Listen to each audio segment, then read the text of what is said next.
Right now I'm on Cashy Creek, about 40 miles northwest of Sacramento, just south of the Mendocino National Forest. I have a feeling the picture quality on this is going to be dark. I'm having trouble with the camera. It doesn't seem to adjust the light the way it used to. Over here we have an orchard, nuts I believe, pistachio.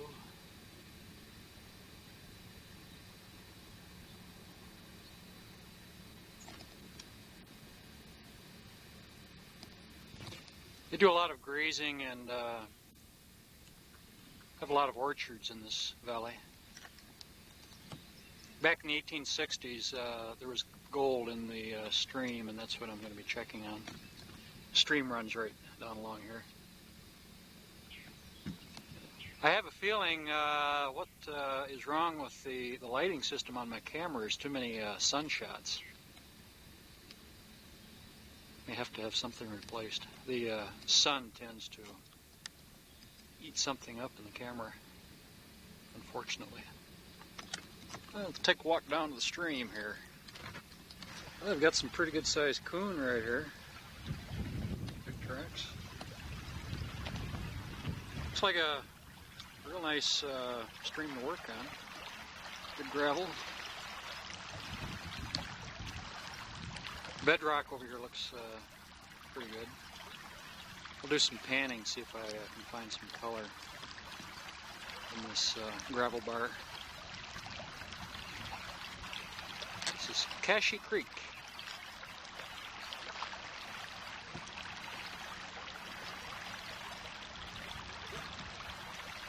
The water's muddy. I suspect that there's probably a couple dredges working upstream, old dredges.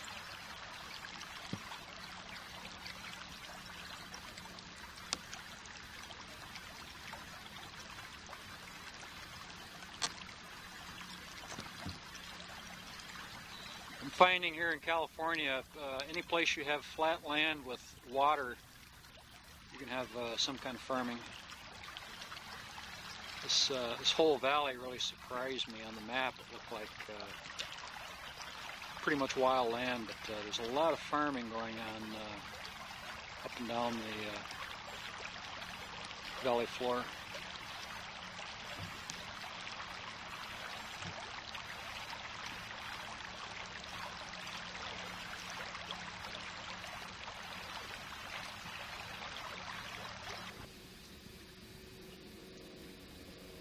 Well, there's a lot of salt cedar here, like they have out in Arizona.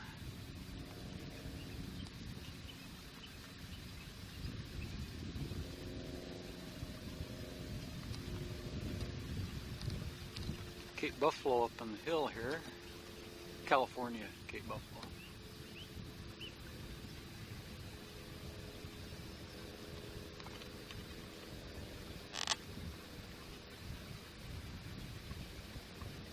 I like these grassy, semi-wooded hills. They're nice walking in. Look pretty, especially in the morning when the sun hits the east side.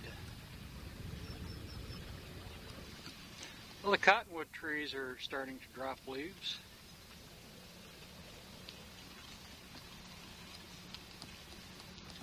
Some of these hills off in the distance are volcanic, and others look like they might have been sandy ocean bottom one time. And plus the San Andreas Fault runs through this area.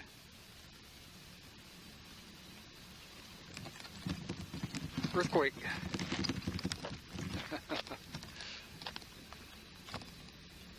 It's not much of a joke to those people down south. San Francisco's about, I'd say 50 or 60 miles southwest of here.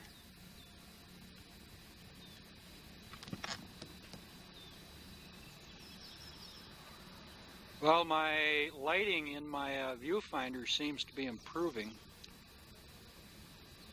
but I feel that I'll have to probably replace the light sensor on the camera. No more sun shots.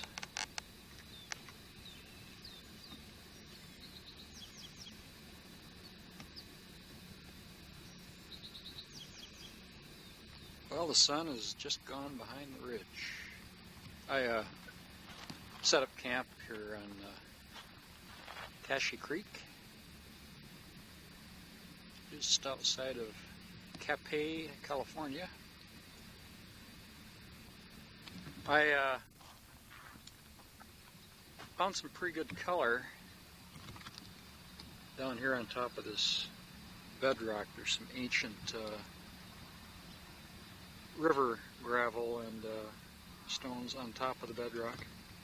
It's all cemented. It's kind of a natural cementing. It breaks up easy enough. I break it up, stick it in my pan. Some of the stuff I found here. See if I can get her in focus. These are pretty good pieces. I'll stay here for a few days, see what else I come up with.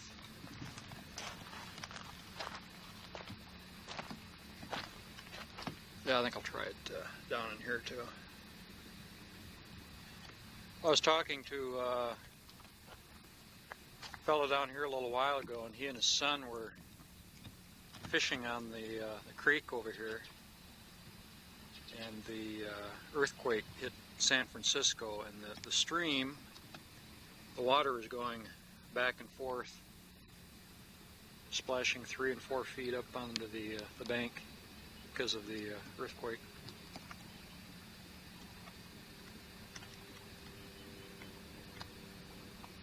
This tree right here is a California white oak, and I've never seen acorns like this.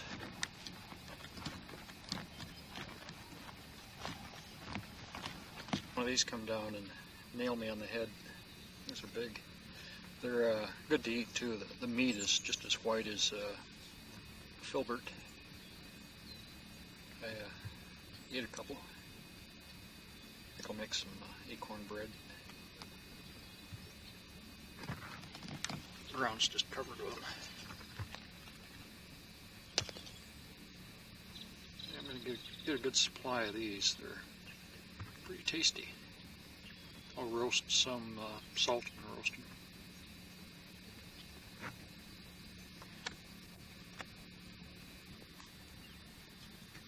Got a diameter of, let's say about 3.5 foot size tree.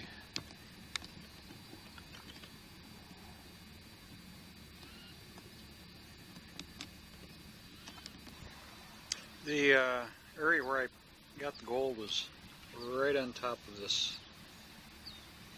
What this is right here, it's an ancient river sandbar, and now all of this is solidified. And then the river ran up here again, deposited all of these rounded stream stones, pebbles, and the gold is resting right on top of this hard pack.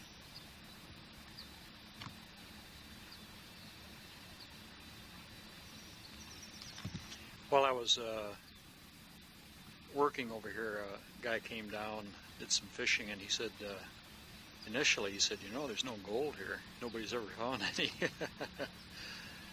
They just didn't check in the right place.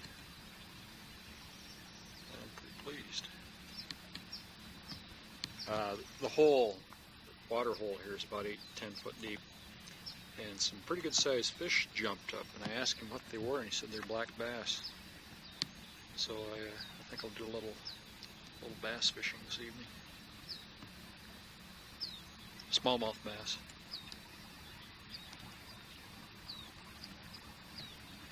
All of this land on the other side of the road up here belongs to a big hunt club. They've got several thousand acres. During the summertime, Kids do a lot of high diving off this rock up here. It's about a 15-foot drop.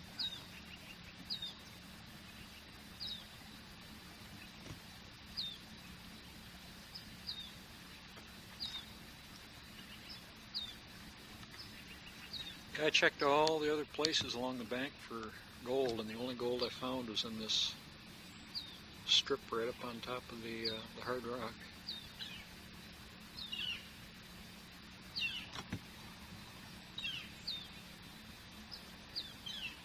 Over here, it looks like beaver have been coming out of the water. Real big tracks, and it looked like a tail drag. I'm not sure if it's beaver or nutria, but they're a big animal. But I haven't seen any beaver cuttings yet. So it could be nutria. There's El Campi.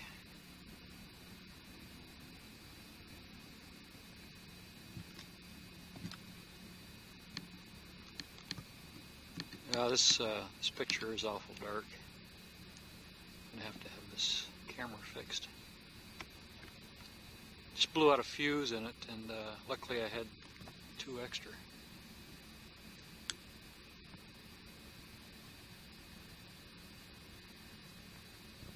Well, I get 8 channels here on my TV antenna. Right now it's 5 o'clock. Going to watch the news. I have a feeling I'm going to tick some people off here because I've been finding a lot of used rubbers laying on the ground. I think this is probably a lover's lane back here. So if I stay here a few days, I'm sure somebody's going to drive in here some night and probably leave. Hopefully it won't.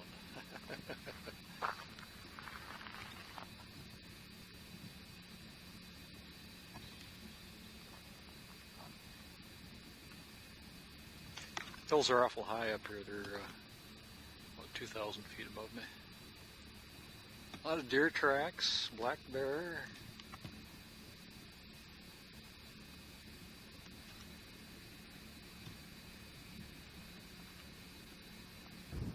Well, today is November 3rd, Laundry Day. This is another historical moment. First Kneale to do his laundry at Cache Creek.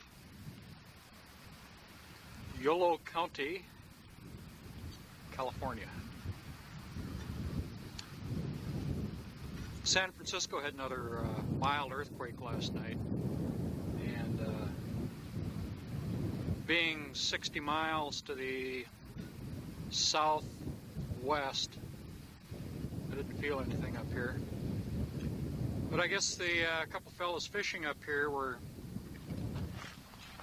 fishing down near this bridge, and the creek, the water was slushing several feet up in the air back and forth when the big quake hit.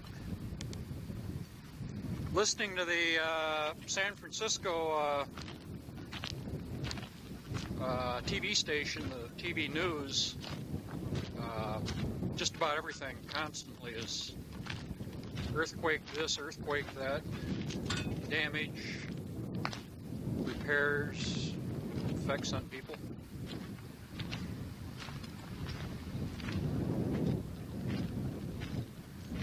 There's a big dead cottonwood.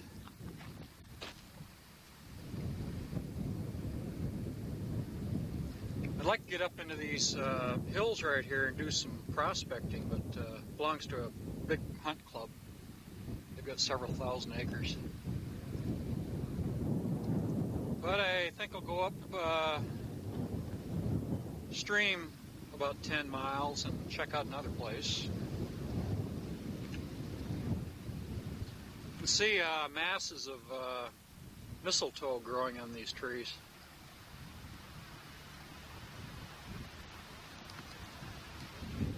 just about all the trees out here are covered with it. This cottonwood is just completely covered. All these big masses.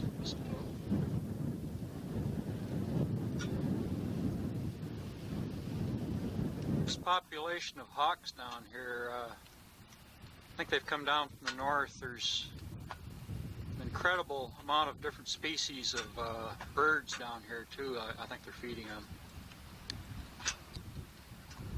Lots of red-tailed hawks. Saw a couple peregrine falcons.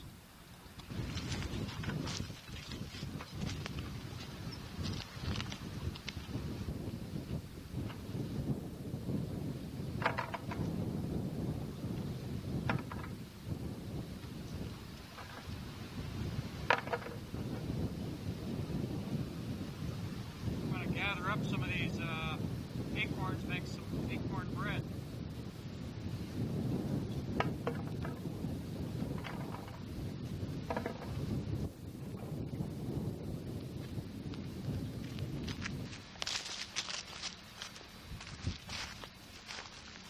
Doesn't take long to fill a bucket when you got nuts this size.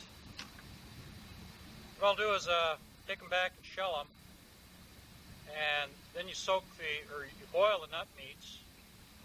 That takes out the tannin, and you can dry them in the sun or roast them in the oven. And I can either dice them up or grind them into a powder and mix them with flour when I make bread. It's supposed to be pretty good. Now these have a lot of protein, carbohydrates, very nutritious. I hate to imagine how much this would cost if you bought domestic nuts like cashews or just plain beer nuts. Basically, it's the same composition. Thought about sending some of these back up to Michigan. You could start some. They should survive up there even with the freezing cold.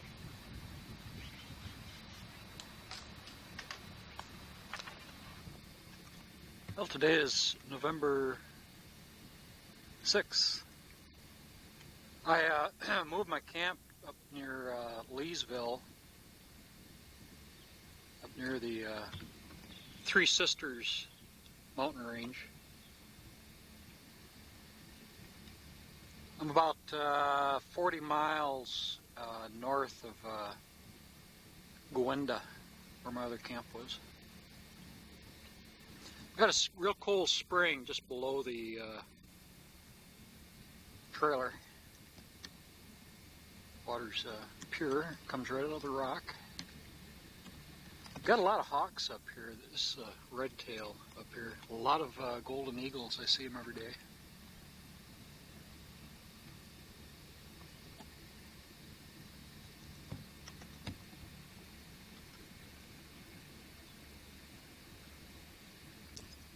I've been having trouble with my camera.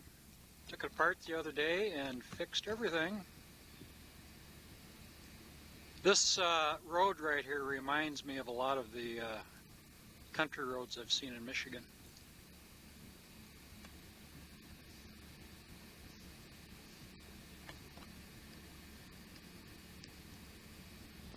All through this valley you see these bee colonies.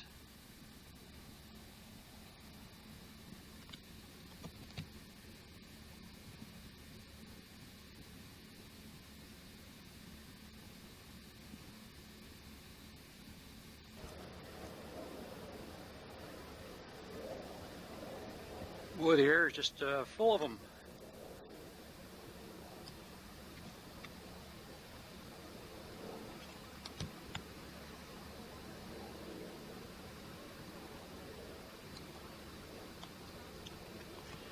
I'm going to take you up to the top of this ridge right here, and I'll give you an overview of the area I'm in. Well, there's El Campo.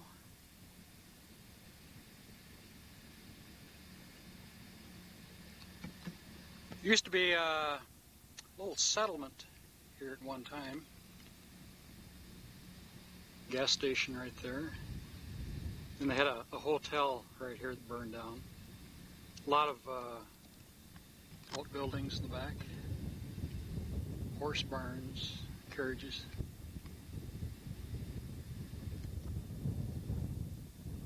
A couple outhouses. A little gas station right here.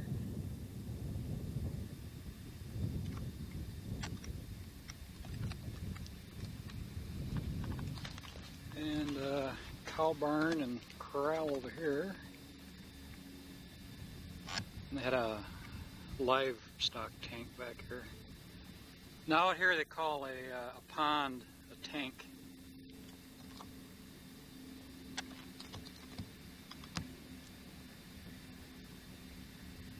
Did a lot of metal detecting around the buildings. Found a couple of old coins, horseshoe.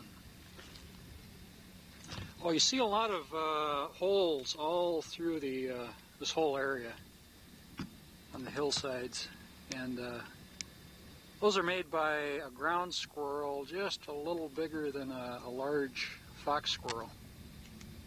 And they'll set up like prairie dogs. They'd make beautiful plinking target practice. This range of mountains running from San Francisco Bay. San Francisco's 60 miles this way. San Francisco Bay, 150 miles north. These are all the Mendocino Mountains. Now you can see what happened when I pointed my camera toward the sun. Can't do that anymore. It darkens it up too much. But it clears off after a couple minutes. Over here through this gap is the Sacramento River Valley, and over here about 50 miles in that direction is Sacramento. I'll take you to the top of this hill right here and show you the Sacramento River Valley.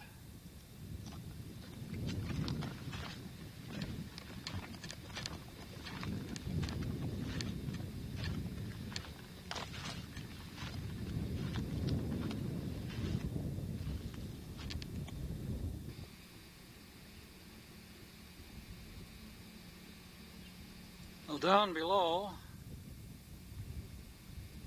someplace,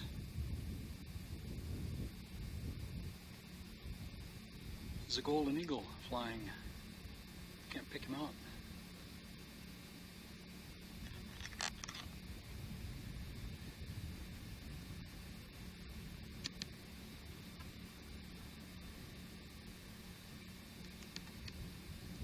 Something I've noticed out here on the north side of the ridges, you got real dense vegetation because the sun doesn't burn off all the moisture.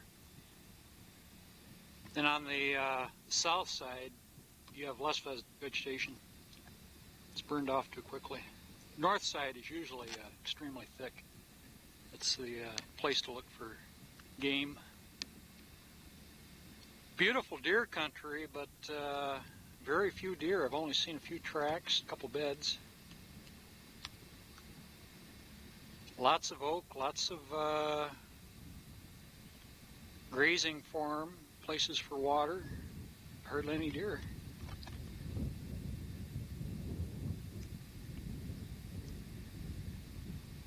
These mountains you see here, one time this is all sea bottom.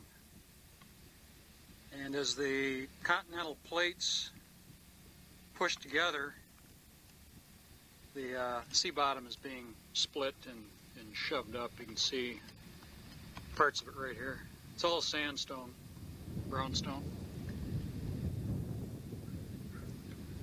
You won't find any gold in an area like this because there's no metallic minerals at all. It's just pretty much sandstone. The mother lode country, the volcanic activity and the granite Earth's crust is 60 miles over here on the other side of the Sacramento Valley. The mother lode country runs all up and down the Sierras, 60 miles over. When you're in the Sacramento River Valley, you can see the Sierras to your left when you're traveling south, and you can see the Mendocino Mountains over here. And I like driving up the Sacramento River Valley. It's just as flat as a pancake. Easy on the gas and the nerves. I don't care too much for mountain driving. Especially towing a trailer. It can get pretty hairy at times.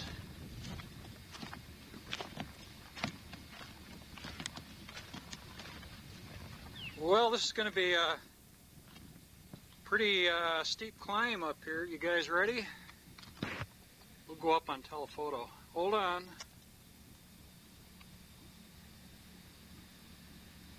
This is the only way to climb a mountain.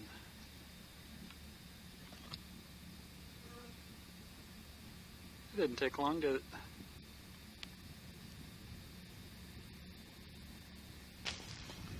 Well, we made it. The climb was a lot harder on me than on you.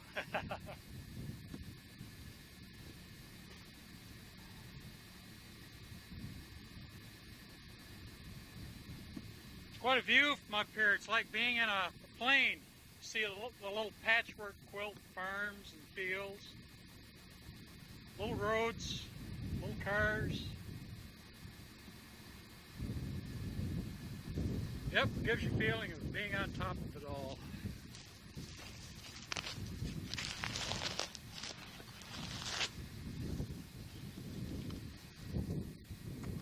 Well, 50 miles away you can see the Sierra Nevada Mountains, El Dorado National Park, and down below is the town of Williamson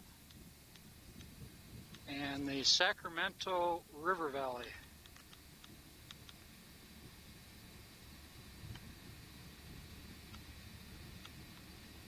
Sacramento River Valley runs for about 400 miles down the middle of California, north to south. The haze and the brown you see in the air is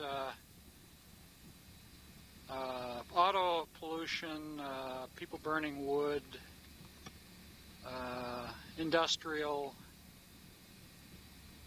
and the farmers are also burning off the stubble in their rice fields. Got kind of a brown haze right through here.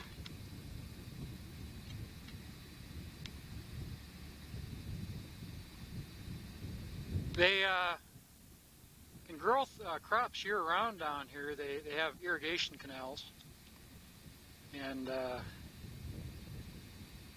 lot of it is grains, cattle raising. I don't have a script, that's why I always hesitate when I read, or when I narrate. There's a little homestead down here. The first day I spent right across from this guy's ranch down here. I was camped right up next to the road over here.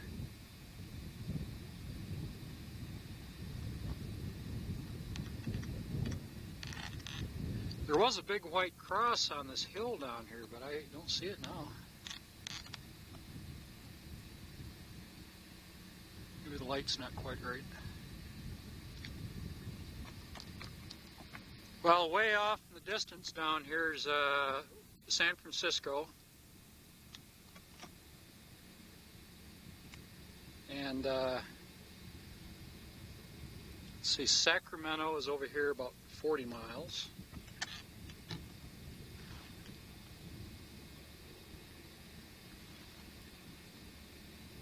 Part of the San Andreas Fault is running under these hills right here. This line of hills.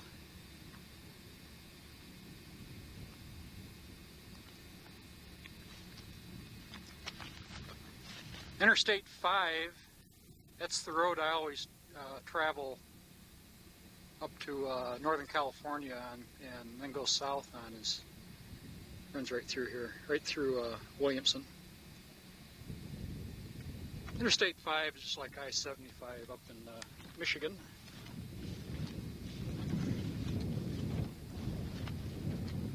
Over here we have the Three Sisters, Three Peaks.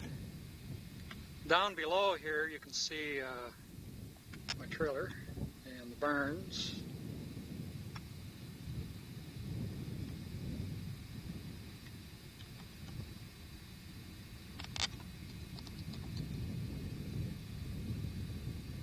I learned a little secret. If I let the camera warm up for a few seconds, I get a better picture. It isn't dark like it was before.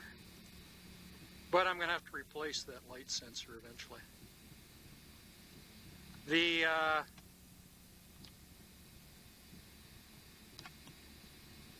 let's see, Mensadino National Forest starts up here near this big peak.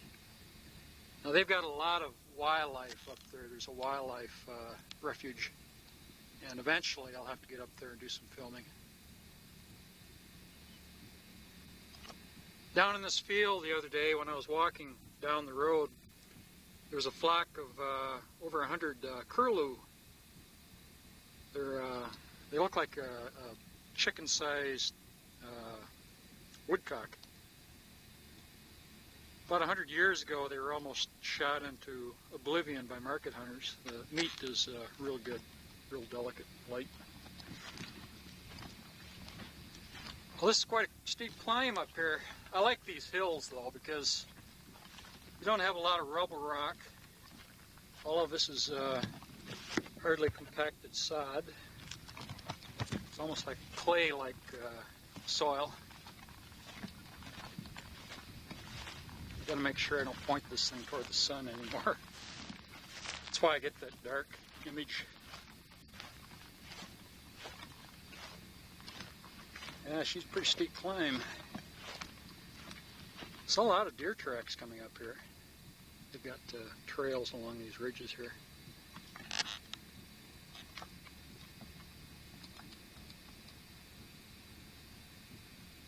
See a lot of country from up here.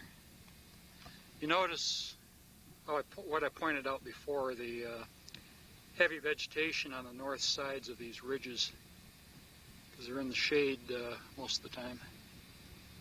A lot of moisture, green grass. Now here, you can see how it's pretty well burned off, not that much vegetation. Then you walk over here,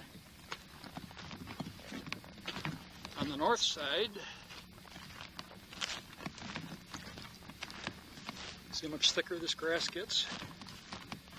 It's actually green too. And you got that thick vegetation on the north side down here.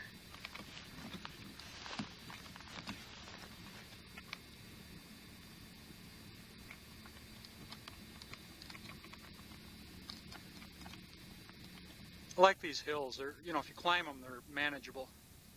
You can get up on top and you can follow the crest lines. None of this up and down like over in the Sierras over here. Now the Sierras are mostly hard rock granite, earth's crust. A lot of sheer rocky cliffs. This is just a little finger of the Sierras that sticks out. Most of it's obscured by the haze.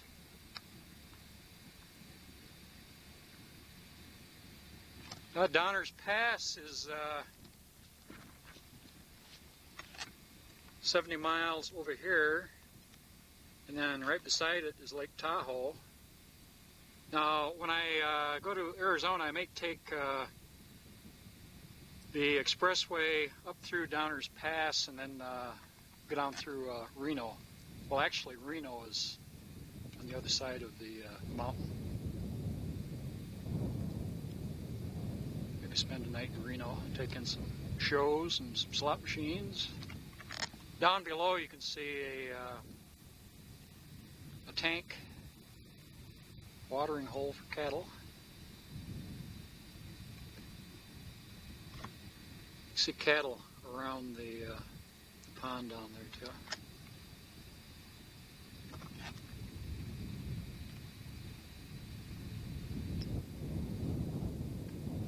Now the land I'm walking on is all posted. Originally I asked the guy if I could walk up in his hills and do some videotaping. He said, well, no, we usually run people off. He didn't say anything about shooting, so here I am. Anytime I see a vehicle, I usually duck behind a tree. He said, yeah, this summer we killed 17 rattlesnakes up here. He was trying to put the fear into me, but little does he know that I look for rattlesnakes. I don't have too much fear of a rattlesnake. Just have to watch the head. That's the only part of the snake you have to be careful of is the head. Nothing else matters.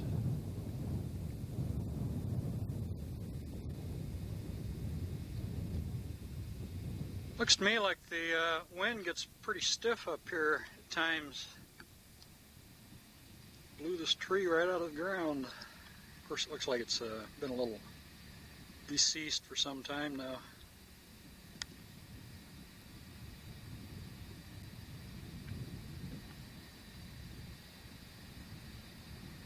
A rock perched on a hillside I can never resist. Go. It wouldn't hurt if it's round. Rounder.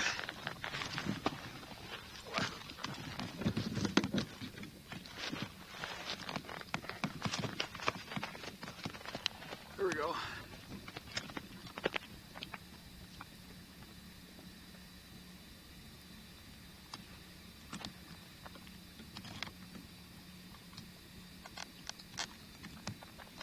I'm gonna kill 5 deer. Or somebody on a horse.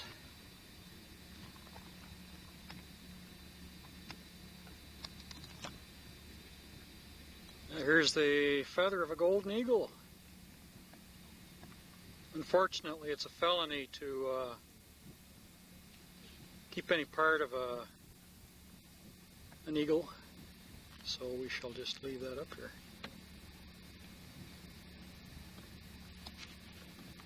Take the sails. One thing I find pretty out here are these manzanita trees. As they die, or portions of them die, they start sending off living bark through the dead bark. It's almost a chestnut mahogany type look. Real pretty stuff. Very hard, rich, glossy looking wood. But the living redwood just kind of grows right over the top of the dead portions.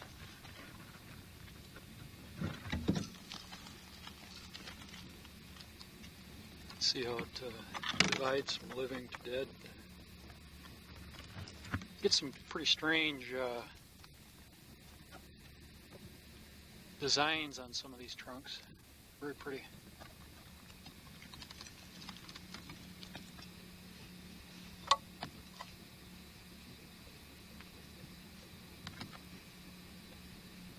Make a nice decorative wood in furniture or any type of wood product.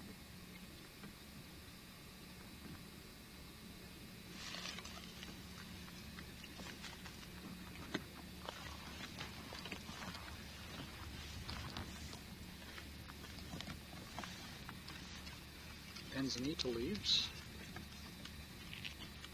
Being so dry out here, the leaves on all the trees are usually pretty small and sparse. It's nature's way of adapting to a dry environment.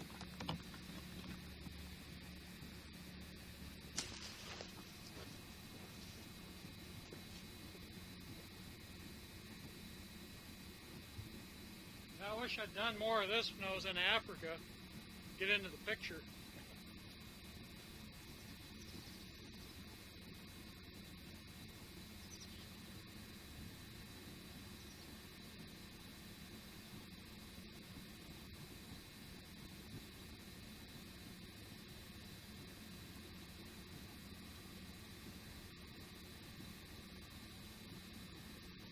Well, it's going to be easier going down than coming up.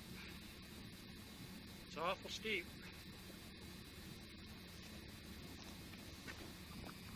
It might be quicker if I just plain jumped. I don't know my degrees of angle, but this thing right here is probably 60 degrees, maybe. I think if you ever tripped and started rolling, you wouldn't stop until you hit one of those trees. Oh, speaking of rolling, here looks like a likely candidate. Been sitting here for 40 million years, just waiting for me. Let's get her going here.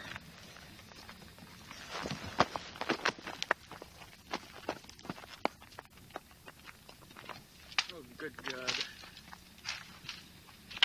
Oop.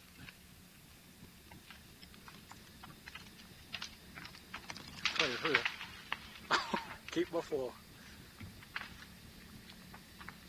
I hope nobody's down there.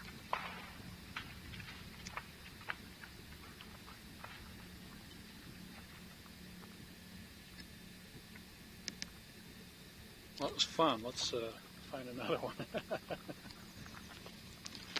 Did this up in Canada one time, and Dad and Grandpa Kneale were fishing on the lake, and Dan and I were over on the mountainside throwing down rocks. Grandpa talked about that for years.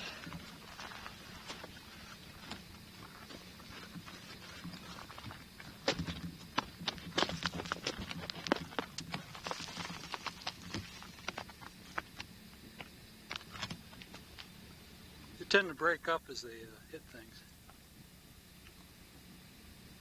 Human body would probably do the same thing.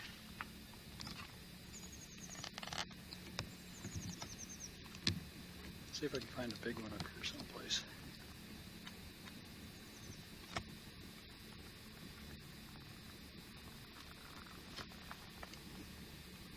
Ah, there's one.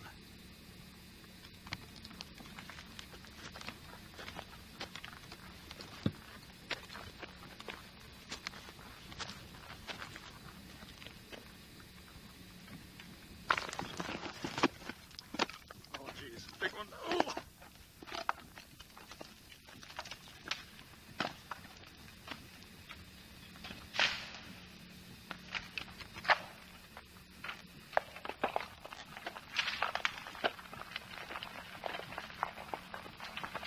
Bounced up, hit the other ridge over here. Must have gone through the air about 300 feet, but of course I missed it. But it did, it skipped, went up about 50 foot, hit this other side over here, you can see the dust, then bounced off. Oh, here's another one here.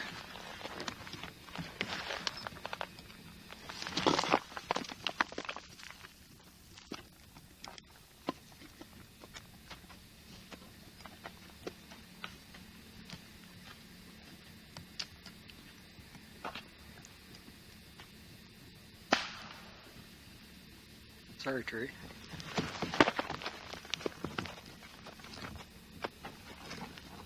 Oh, it's called a dud.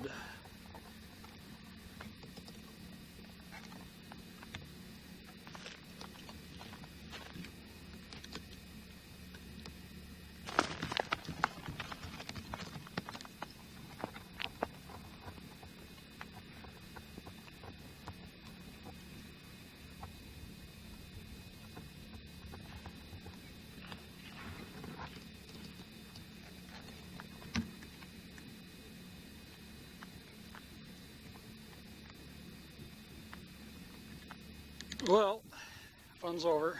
Time to go down.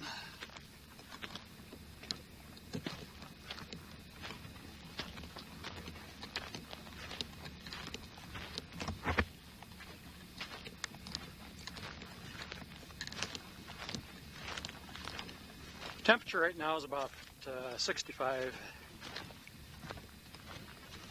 in the shade.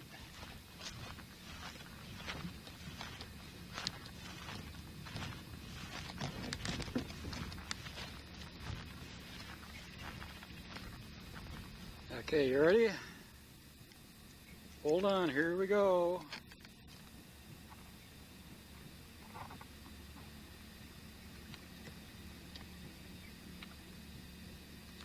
It's the only way to get down. Well, I can't resist. Here's another one.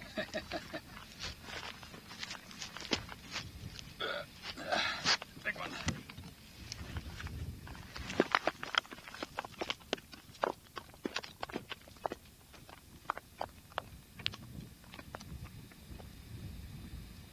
Almost like watching a deer.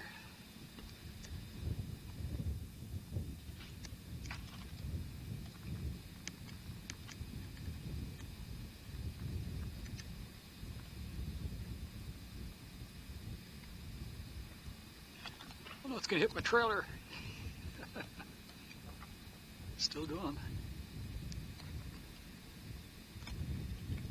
Here's a smaller one here.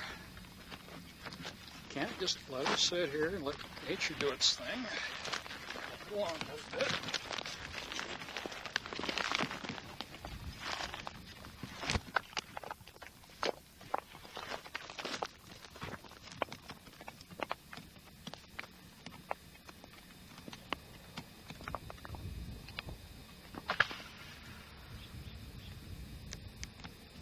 I just cut a tree down. Well, enough of this foolishness.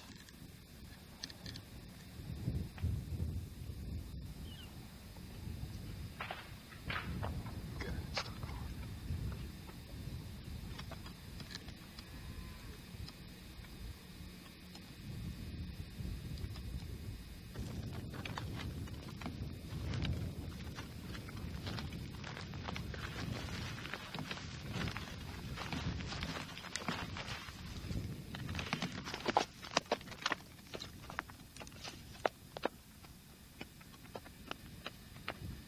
I think a square rock would go down this hill.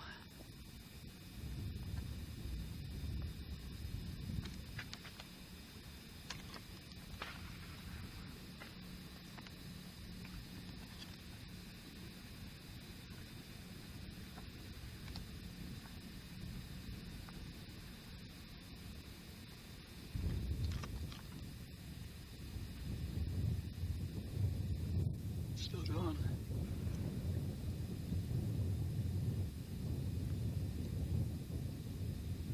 I have earth tremors up here. A lot of these rocks will be tumbling down, or have tumbled down in the past.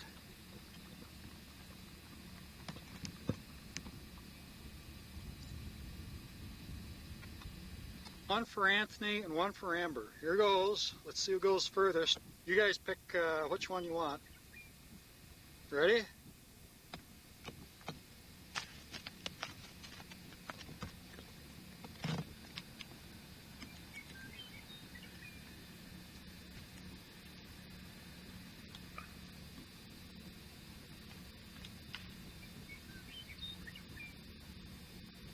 I don't know whose that is. It's still going.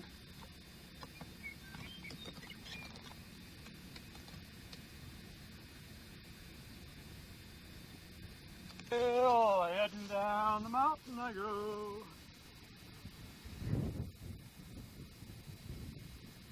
Whoop.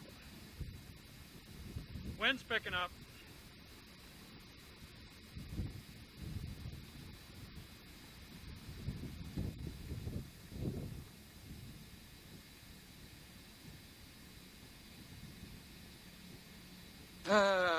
Down in the rainforest,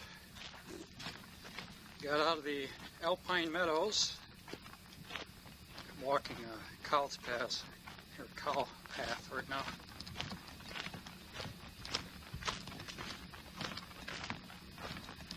Can't talk and walk at the same time.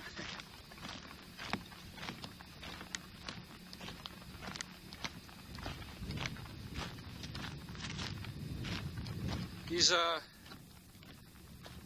berries on the manzanita bushes look just like coffee beans. I'm sure in that one African video I took, you saw the Kikuyu driver we had explaining Be picking coffee beans. See what it tastes like.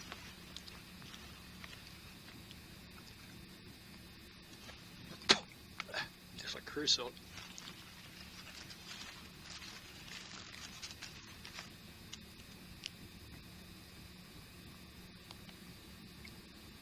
They are kind of a pretty bush. I think they'd make a nice ornamental back in Michigan.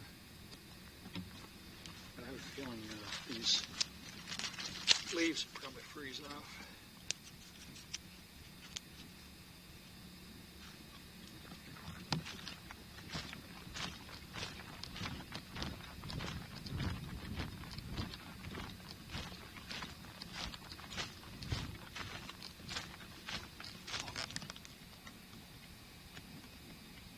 Take a Texas heart shot or a Michigan heart shot. You get a 357. Texas heart shot.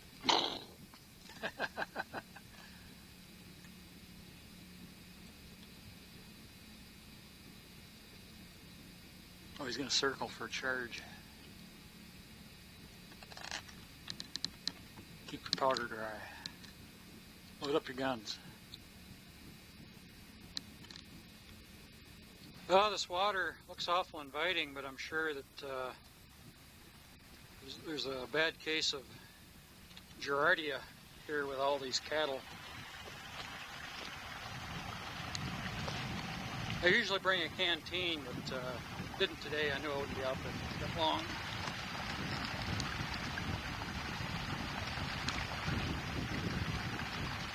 There are fish in here, so it flows year round.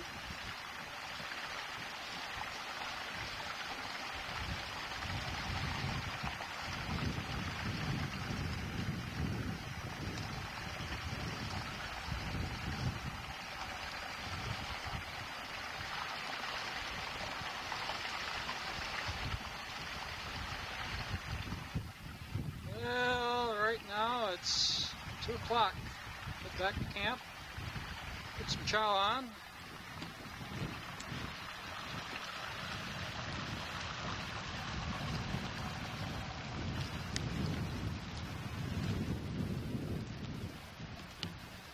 Okay, buffalo.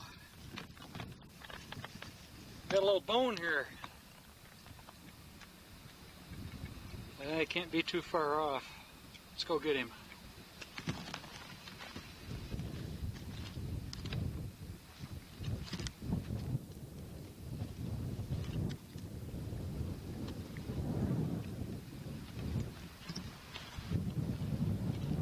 Place we were rolling the rocks down is right up here.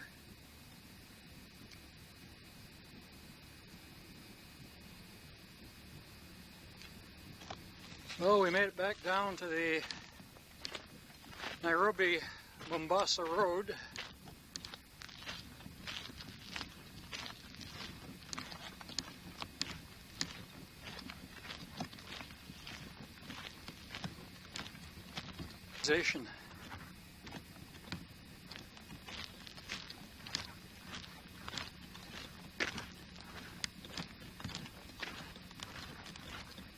Be nice if this place was still being used. Stop and get a Coke or beer.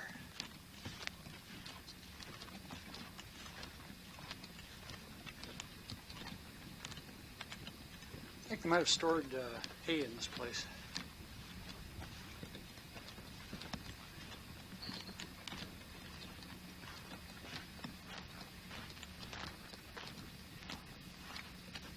There's one of those squirrels up there.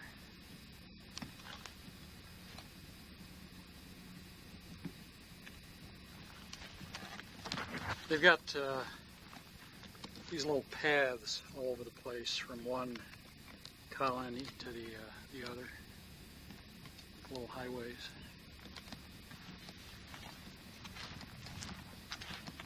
Oh, there's another squirrel over there. There's just hundreds of them. Ball out here with a 223. Well, here's the gas station. I figured probably closed just before World War II when they started, or during World War II when they started gas rationing. A lot of these places out here went bust during the war. Never started up again. Guy probably had oil on shelves in there and pop cooler and candy bars, everything a station has today.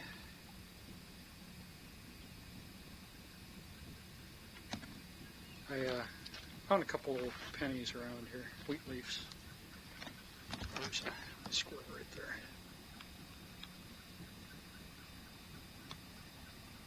Don't stick around too long for a good shot.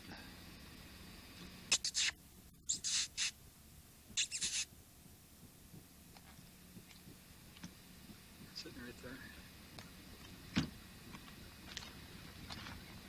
Well, here's one of the outhouses here.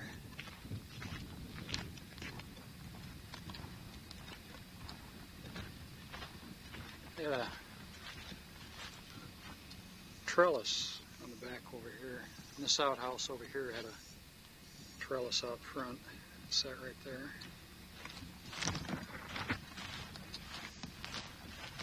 The guy that fell in that outhouse in Lawrence, Kansas, I wonder if he fell into one like this. Real nice place for an outhouse, you know, right next to the stream here. Of course, they weren't too worried back then about pollution.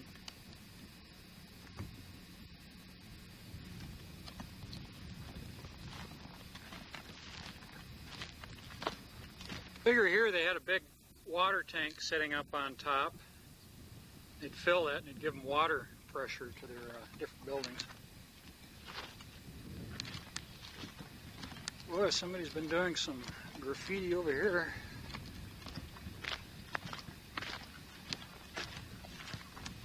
Let's see.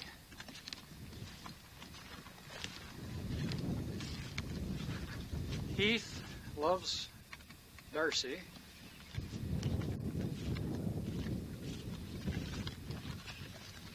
Jim J loves Melinda. Mike loves Carl.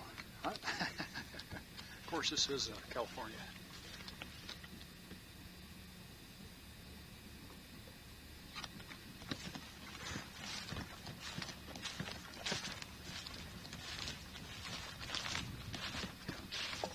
They even do it on the inside.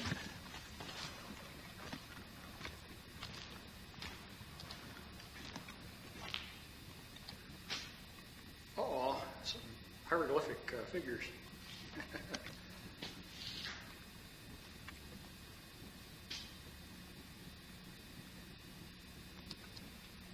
Well, they really get graphic with their writing out here.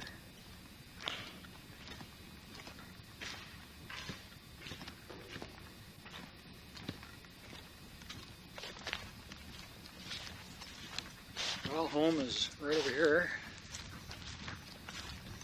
Weekends get a lot of people stopping right in here and looking at these buildings, seeing what they can pick up, which isn't much.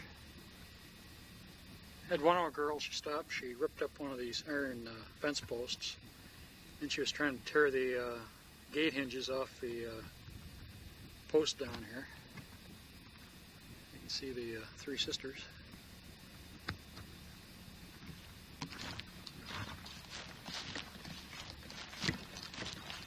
Kind of in between everything out here. I'm 10 miles from Williams and 10 miles from Leesville. Very little traffic on this road. I might see 6 cars all day.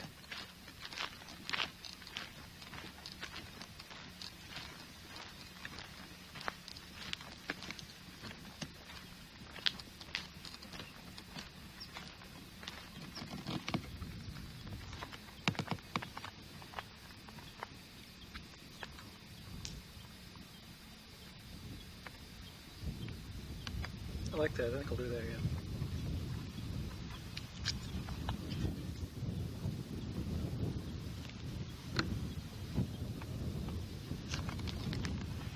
very artistic.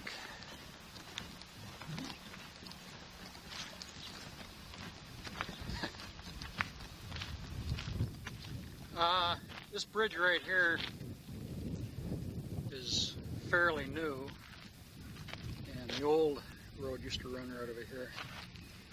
Bridge abutments over here, the old bridge. And these piles of rock in front of my camp are some of the debris they took out to put in the footings on the new bridge.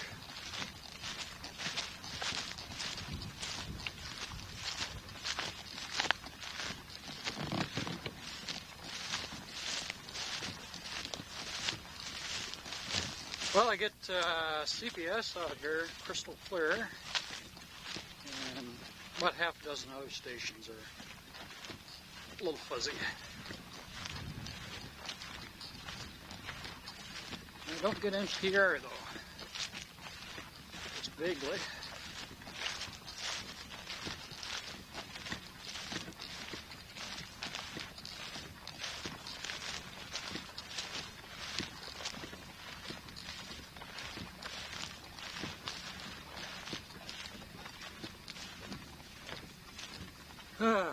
Boy, that was a good hike.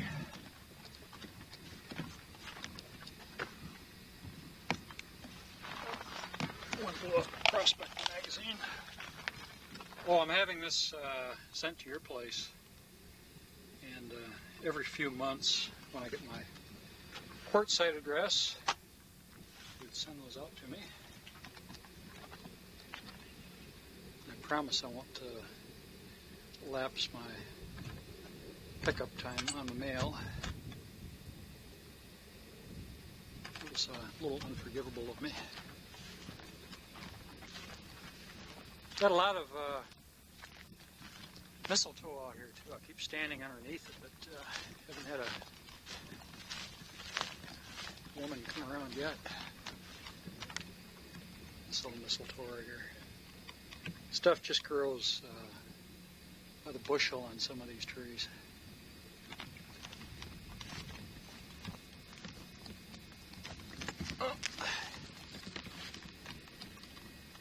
I don't know what you pay for this in Michigan, but out here you could get pick up truckloads of it.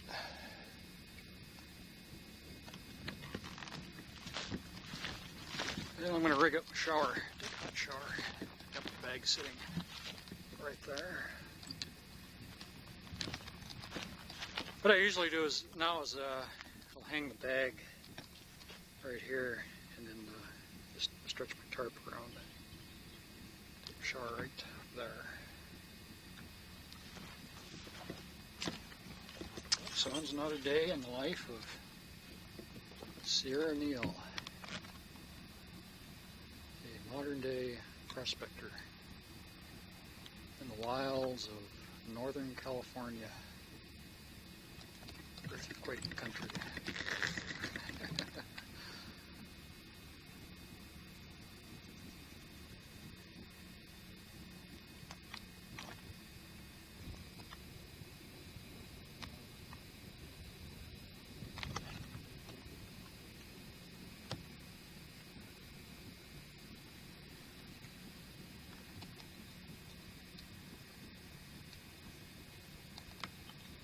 Yep, this is cow country,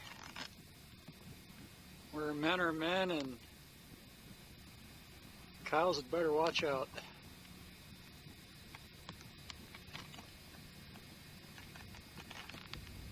A girl up at Beaver Creek told me that. She said that that's what the guys from Texas say.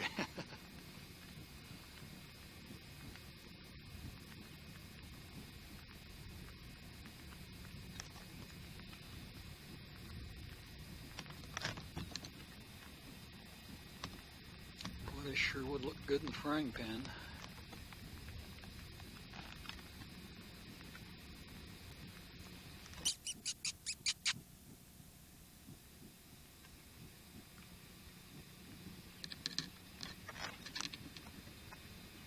Especially that little one right there. He's probably just as tender and good as any veal you'd buy in the supermarket. I know the kids are saying right now, oh, what a meanie.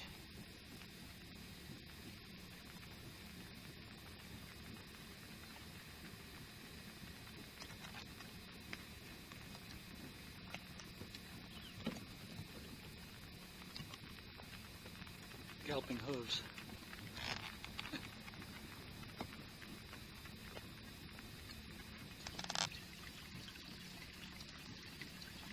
This is the spring where I do my laundry. See the water bubbling up right here. Now what I do is do the laundry in buckets. And I dump the soapy water up on the high ground so it percolates down through the ground and purifies before it gets to the stream again. Good crop of cattails down here. No muskrats though. Those cattails are about 8 foot tall. Back in the old days, the pioneers made a cut in the bank right here so they could get their horses down to water. Do some metal detecting down in here. Might be some lost relics. I'm sure for thousands of years this has been a focal point in this little valley here, spring water. The water that you saw downstream, a little waterfall, all that water comes from right here. This is the only water for probably a 10-mile radius all the way around. Well, back in the old days. But today they've got a lot of wind-driven water wells, little ponds that they've used or dug up with bulldozers. But 200 years ago, this is probably the only water during the real dry seasons right here. You can see the sandstone rock right here. Water filters out through the sandstone.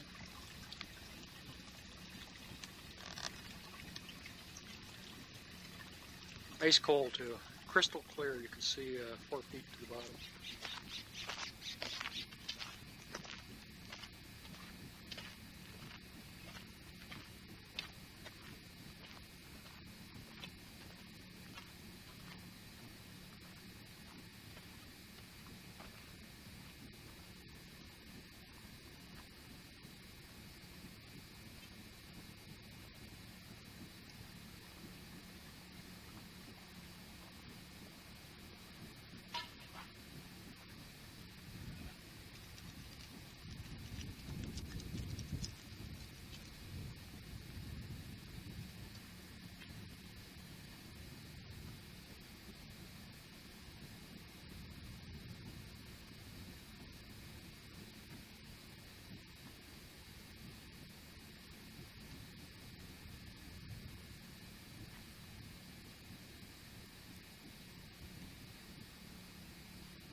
I'll get it someday.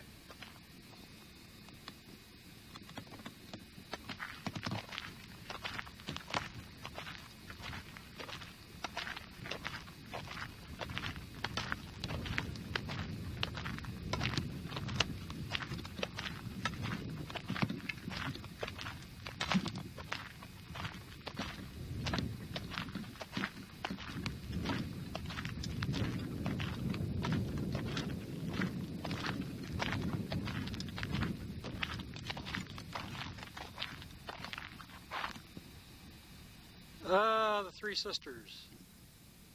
Well, they had a Three Sisters in Idlewild too, I believe, at one time.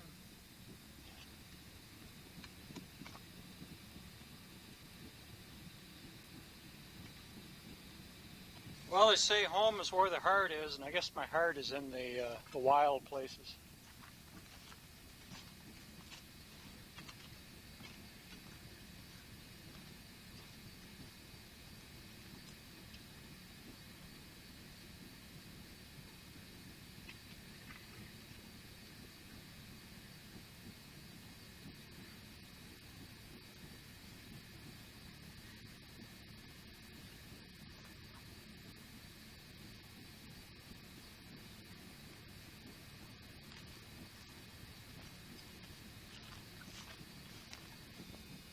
Well, in 5 more nights, we'll have a full moon.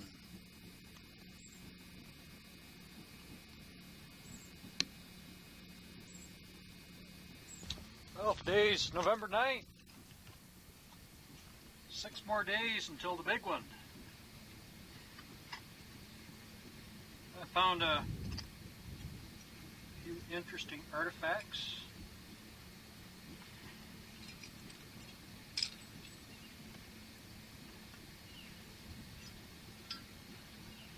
Two horseshoes. Couldn't find the horse. Roll too, square nails. I'll give you close up some of this other stuff here. Now this thing here, I've looked at it and I can't figure out. It's got a flower design on it. 2 pieces joined together. Looks like it's copper with gold inlay over the top. I found this over here, and I found most of the shells over there too. Well, here's an old style 30 caliber Winchester. It doesn't have the deep flange like the newer ones do. And this one right here is a little older. This is 30 caliber Winchester, no flange at all. And this one right here is really an oddie. This is a WAR company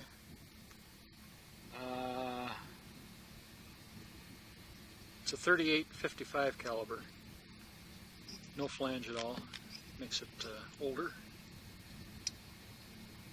See, the newer shells like this, it's a 45, has the real deep flange. And a piece of old style barbed wire used to hold something together. And a modern day arrow point, screw in type. And this is an older style Smith & Wesson 32, still completely loaded. Doesn't have any flange at all. Plus, anytime you have a shell that says WC Company, that's an older style cartridge. Well, that's just about it. Find a lot of other junk. Usually just chuck it out. And here's a US Climax number 16. This is a little brown piece of metal. A piece of chunk of gold ore. Pretty stuff.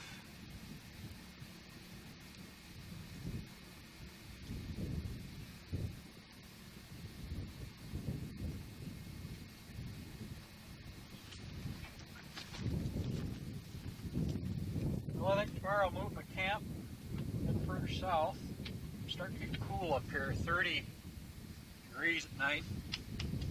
Days are nice though. Daytime temperatures 60s, 70s.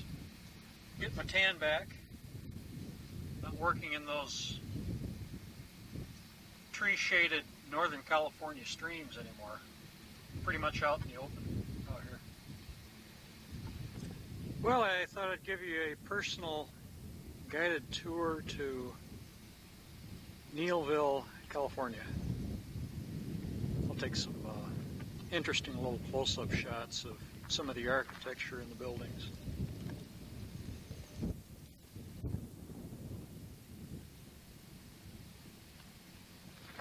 From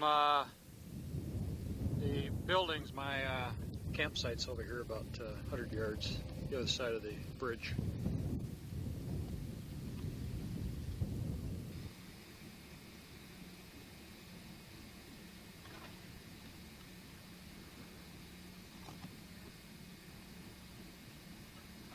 Now, I don't know if you can really make out this writing here, but give it a try. Must be one of the local herders.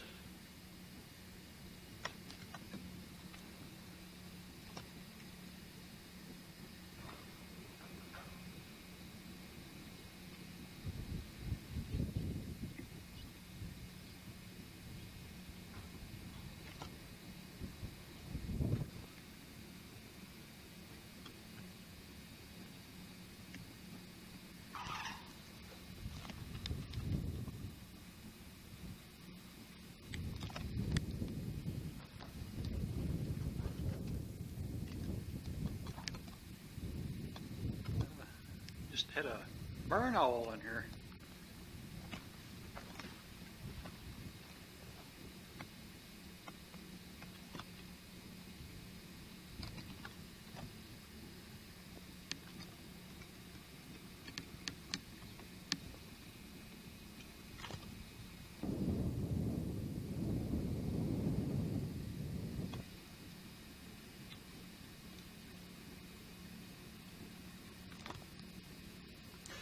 This is the old chicken coop.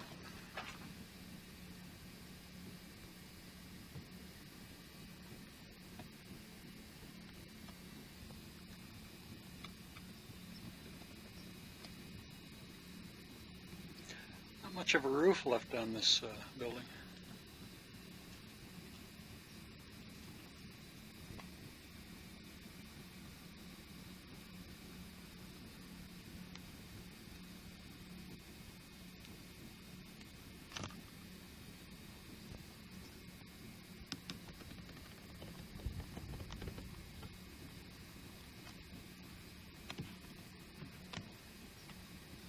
Pack rats have taken over the nesting boxes.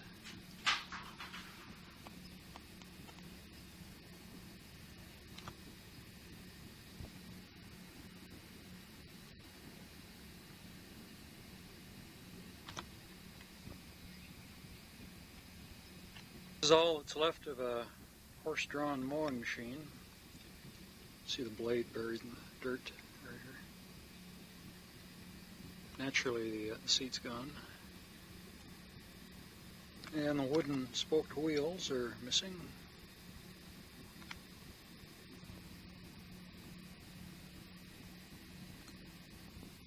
Well, I'll have a fill up, check the oil.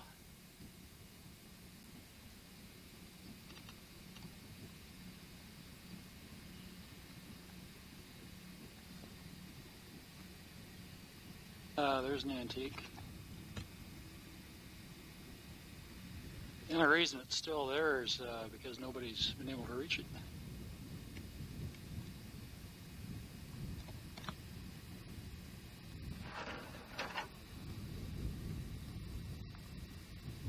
Some inside target practicing.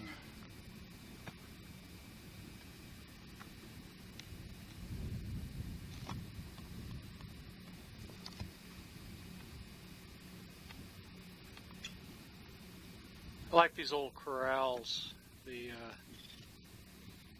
way they put them together. Old cow chute.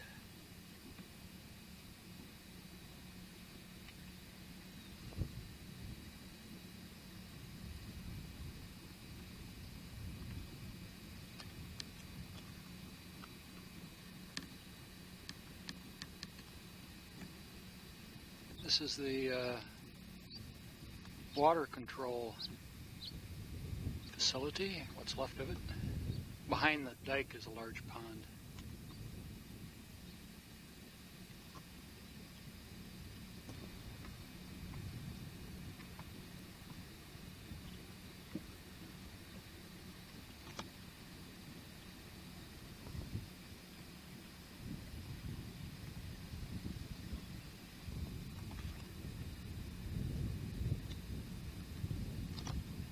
Looks like it might have been a 3-holer.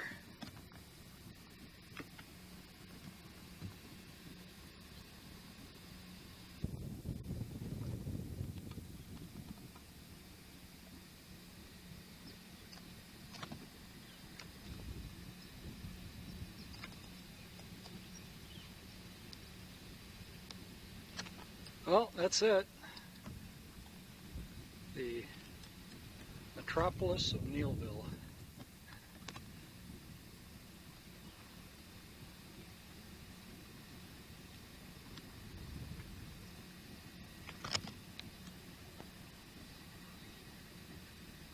This is probably the most important building in the whole village, right here.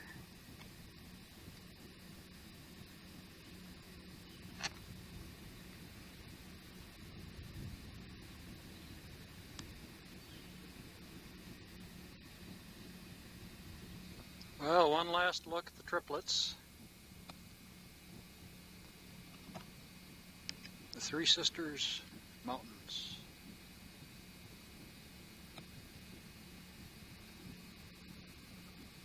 The sun's going down behind me.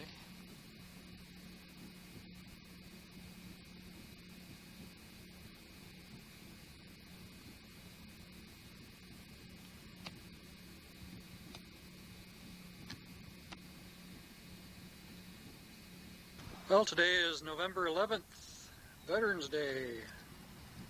This is the north branch of the American River. This is Motherlode country, 49ers. This is where the gold is right here. Foothills of the Sierra Nevada mountains.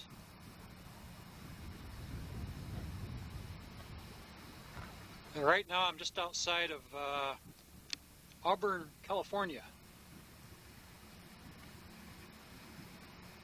These shots are being taken just off the 49er highway.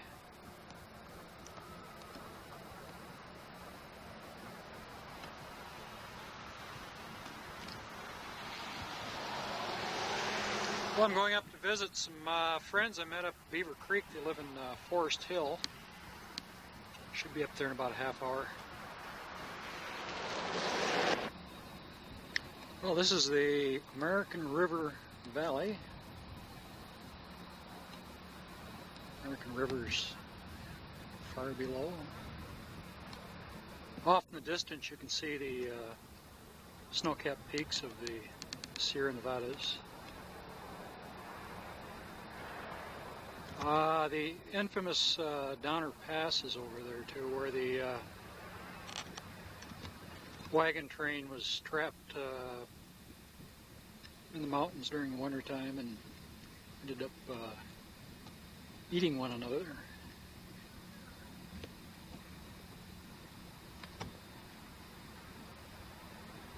It's November 11th.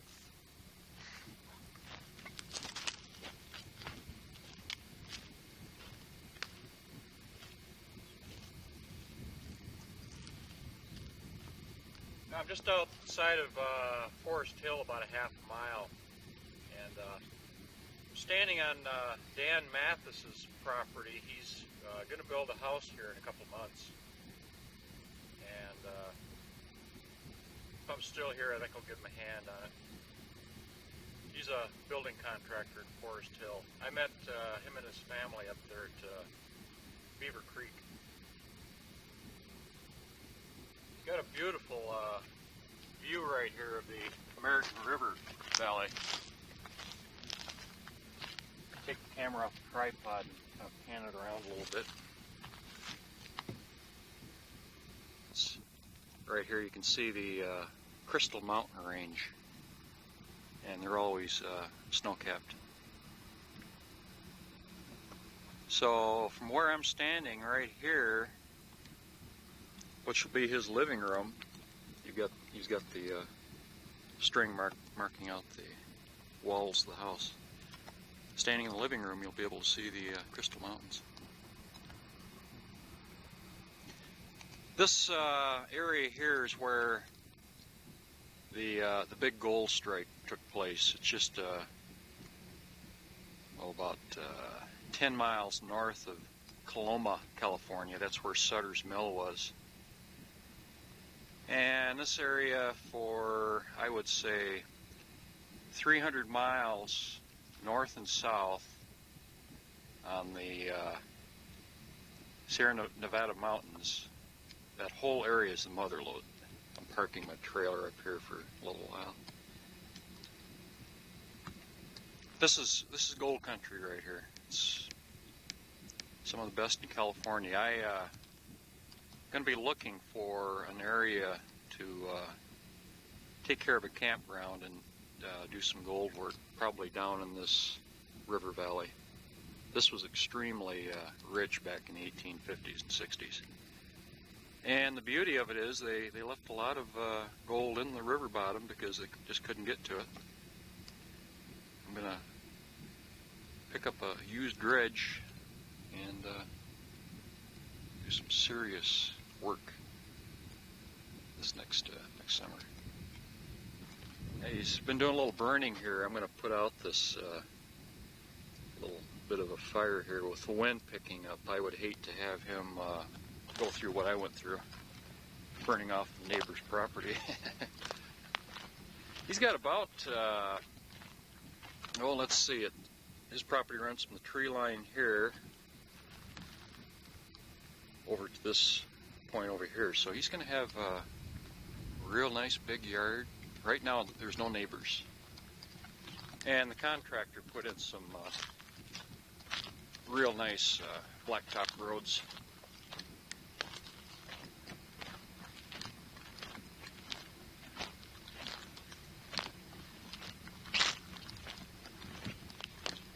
Yeah, I've got a nice campsite right here. Last night was a balmy 44. It's the warmest I've had for quite some time. Been having mostly 30s where I was over in the Three Sisters mountain range. Oh, something interesting. I was talking to a rancher about that little bit of a wayside town there, and he said that ex-Governor Jerry Brown's father was born and raised there. His father owned the place. Of course, Jerry Brown's father was also a governor of California. I found that very interesting. Thought I'd mention that. It'll give the video a little more substance. The place was abandoned in 1932. Dan's got deer all over this property. I got up this morning and there were 3 of them standing in his house, where his house is going to be. Lots of deer here.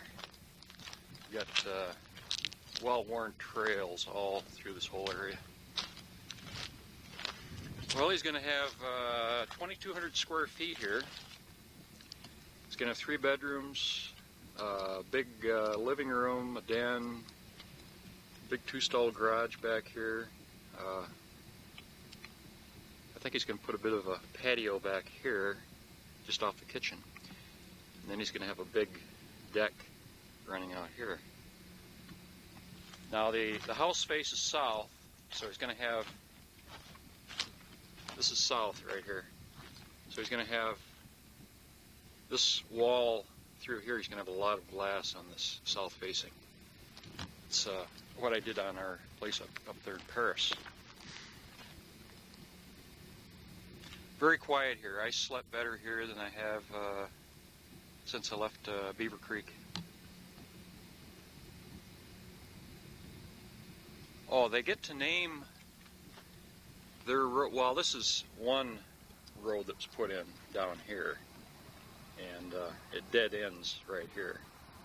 And he owns down to this road. So when somebody builds, they have to build on the other side of this road, and it's just almost a steep drop. I don't know how. It's almost impossible for them to build on the piece of property.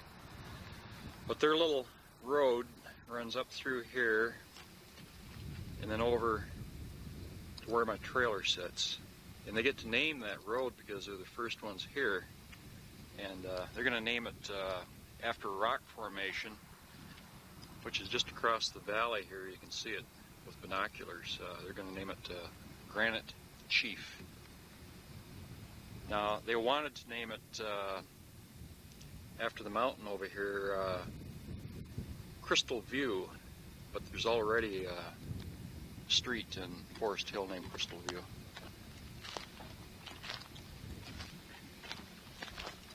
The town of Forest Hill was started back in the 1850s, and it sits on a high plateau. It's very wooded. Even the little town is really unique. It's got a main street set up like you would see on a freeway.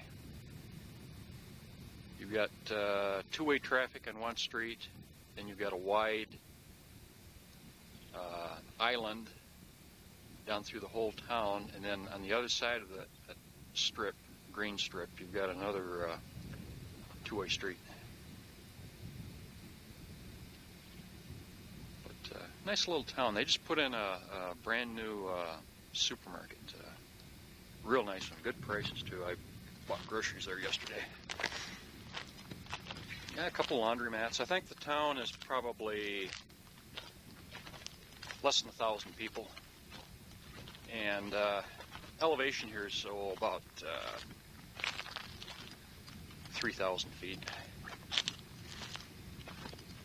They do get snow up here, so I think when the weather starts getting nasty, I'll head south. Right now it's nice. Yesterday was 76. It's like Indian summer.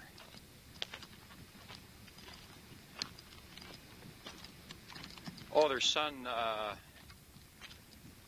Matthew's about Anthony's age, and since I don't have Anthony out here, I kind of spoil Matthew. I told them that I've kind of adopted him. Now he goes to school over here. The school's about 100 yards just through the trees. I've been having trouble with motorcycles running through here, and he wanted to put a stop to it, so I blocked off this path. They've got another path over here that they can get onto the road. So it's not like I'm cutting off their access. He gets about 20 channels up here, and he gets about 10 others that are fringed on the television, which really surprised me. This is his sign here. Right now he's working on a spec home, and when he finishes that and sells it, then he'll get busy on his place here. It's gonna be a nice place. It's got just a beautiful lot here. Nice big pines. A lot of big cedars. That's what these two are.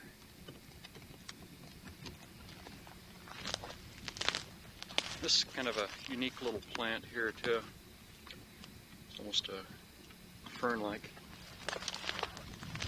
And then he's got a lot of, find a good example of one here.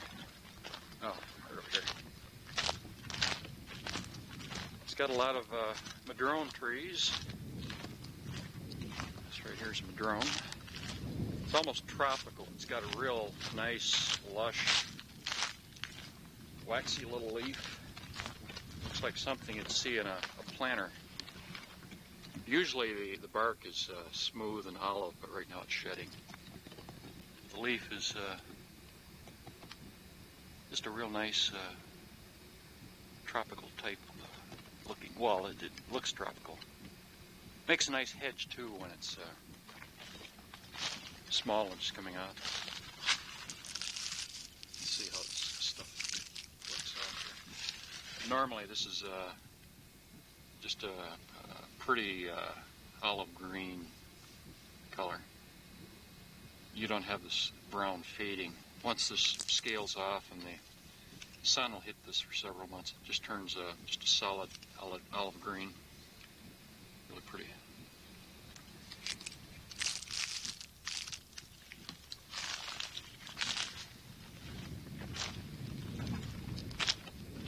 They're going to see if they can set me up with a prospector who has a big claim down here, and I can work on a percentage basis. Plus I can put my trailer right down there in the river, which should be fantastic. Wouldn't have to go so far to the office. Well, I think I'll get at that little bit of smoke there. Lift that up for him. They had a fire go through here, oh, let's see, I think it was year before last, and did a little bit of scarring on some of these trees here.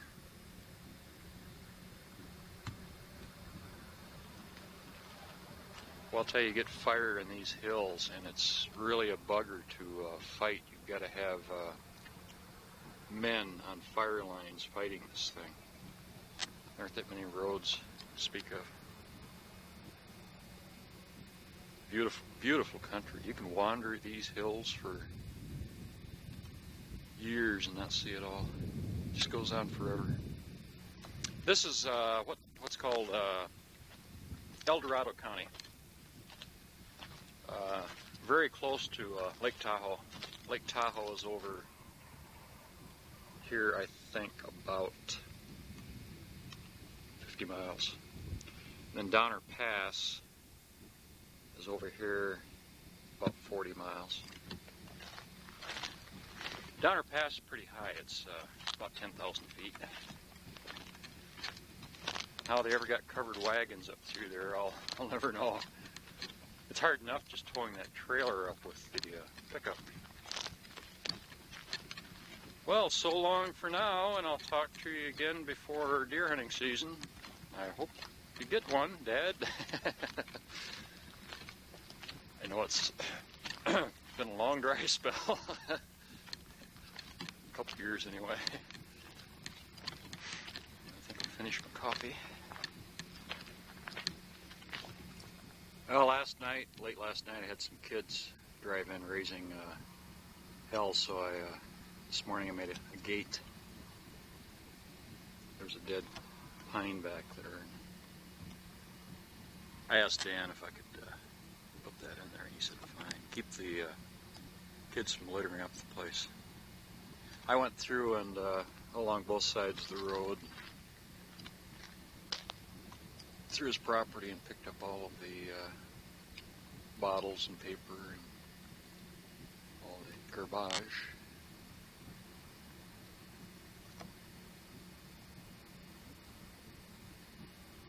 Well, I'll walk down the road here and visit the Forest Hill Cemetery. I want to see some of the inscriptions on some of the tombstones are kind of humorous. Thought I'd do a little video of the cemetery. Mark Twain was up in this country during the gold rush. Mark Twain, he worked as a prospector out here, and he also worked on one of the newspapers. And he was also a teamster. When he was out here, that's where he got the idea for the jumping frog of Calaveras County. Calaveras County's south about 50, 60 miles. And they named a town after him down there called Twain Hart. Now, Hart was one of his buddies who was also an author.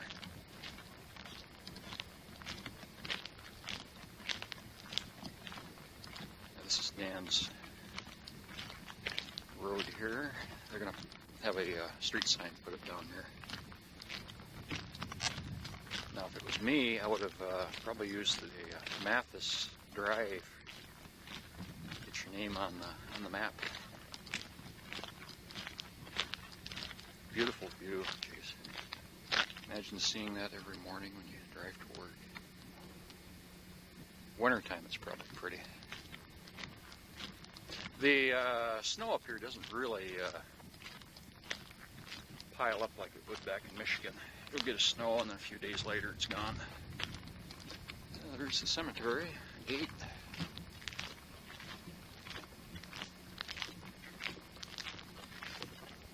Now these folks here have a beautiful view, but you know, it's too bad they're not here to enjoy it, overlooking the American River Valley.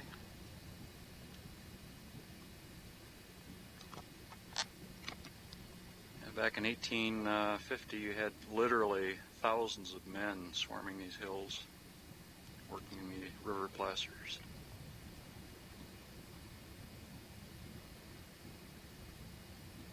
Sad stone here, lived less than 1 month.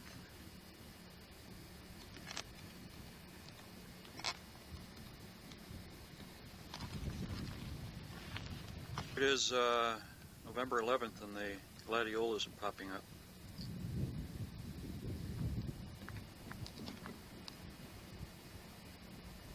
Quail just took off over here, mountain quail.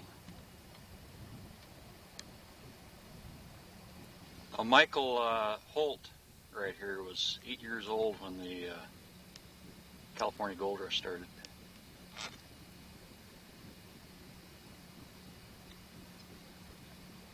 And this is Ellis Remler.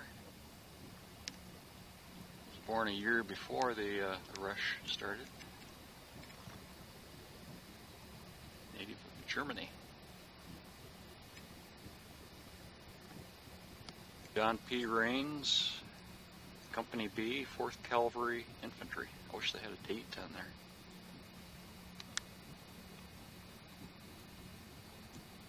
Right here has an abalone shell.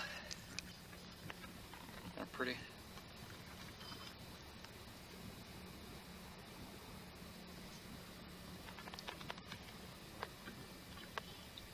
Sorry, Ellen. Disturbing your peace.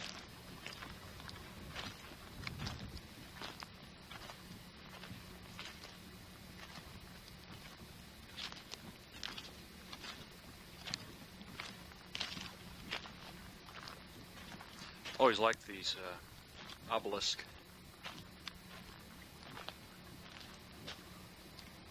statues.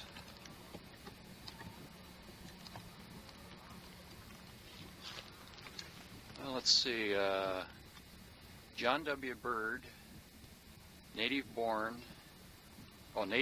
of Virginia, born November 12th, 1824 or 1825, died April 18th, 1893.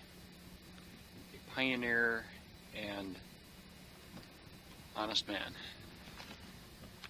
J.A. Hatch, native of Maine, born November 20th, 1816, died November 6th. Almost made his birthday. 1895, 79 years, 11 months, and 16 days.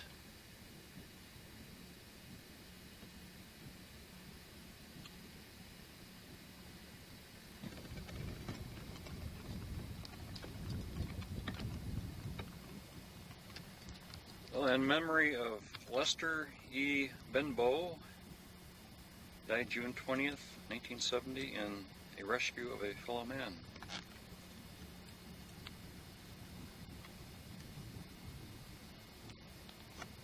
It's sad how somebody can vandalize a marker like this. It didn't fall over accidentally. Somebody definitely had to push it.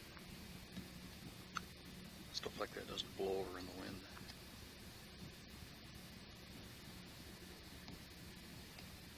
QC Langstaff died April 4th, 1891, aged 57 years, 10 months, 24 days, and he was a native of England.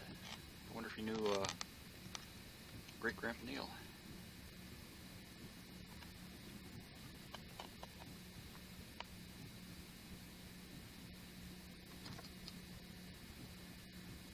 Got some chicks and hen growing here on Raymond Hotchkiss's resting place. Spec 3 U.S. Navy.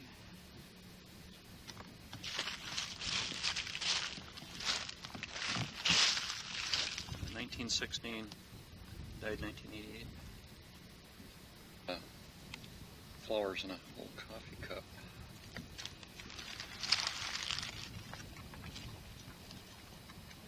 Fred Bryant died 3 months after I was born.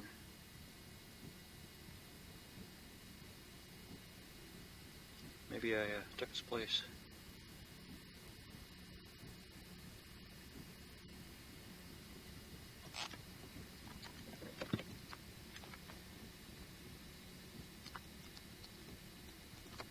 Dennis Hardy Lord from Colorado. He was a cook in the 341st Field Artillery, World War I.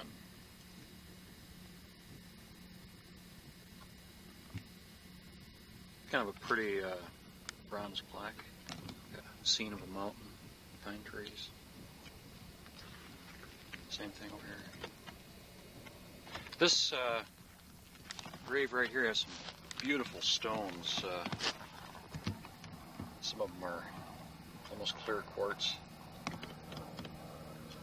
Now a few of them have been picked out, probably gold nuggets.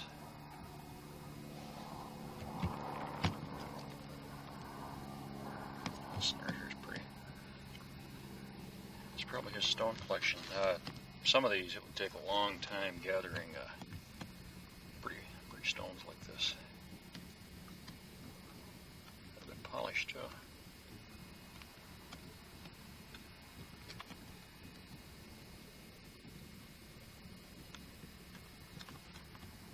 This right here's been cut.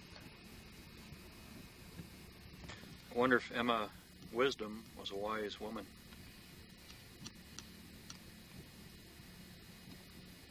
Rideout McCandless Jones. She had to really be a character to have a name like that.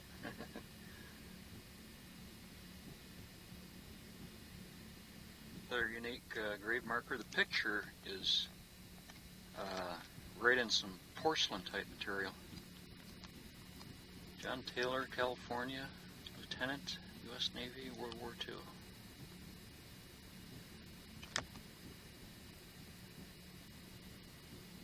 To the memory of Thomas Taylor, born California, 1854, 1900.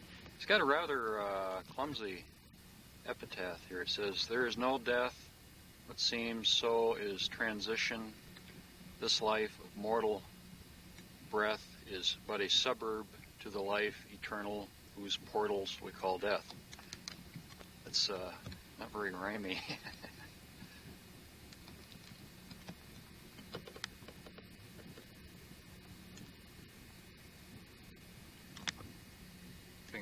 On here, Lieutenant Lewis Moffett, Company G, Indiana Infantry, Mexican War. If you can call that a war.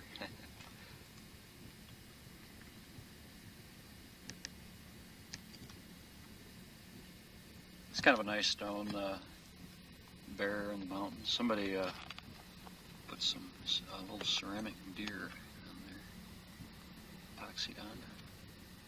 Salt shaker. Or no, I guess those are spots. That's supposed to be fawn. I thought that was a salt shaker hole or something.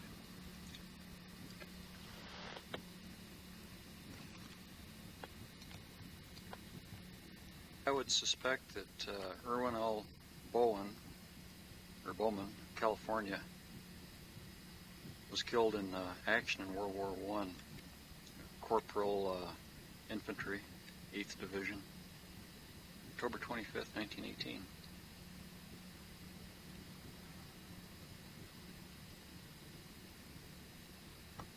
Tombstone reads Davis, David D., Joseph Jr., Edward W., and Claire. Casket has to be awful crowded.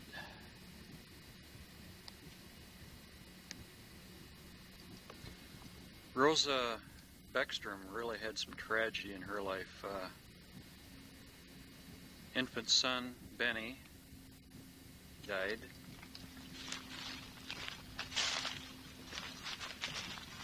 And then May, Rosa's daughter, died. She was only 10 years old. And then Rosa's other son, Henry, infant son, died. And then Rosa's infant daughter, Evelyn, died. That had to be a pretty traumatic experience to lose, 4 sons and daughters.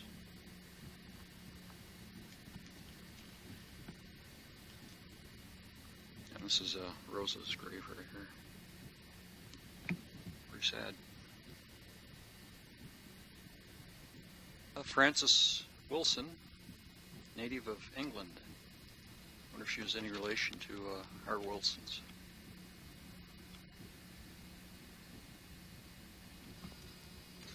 Fidel Rondoni, Peanuts. This is a rather sad state of affairs, having a trash can resting on top of your grave.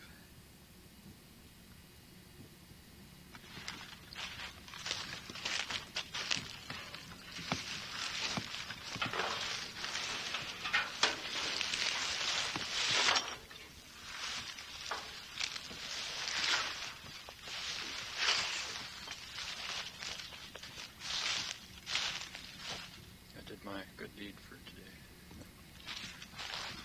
It's rather an interesting stone over here.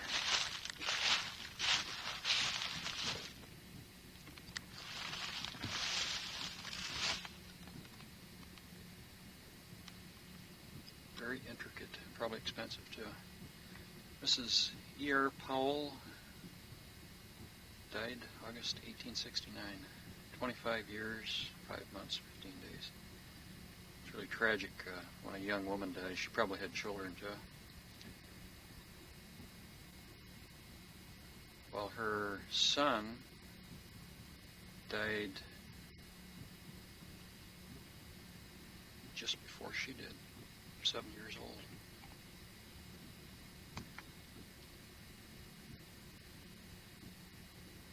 Very intricate fence they have around the Thomas plot. Now it looks like a weeping willow tree in each section.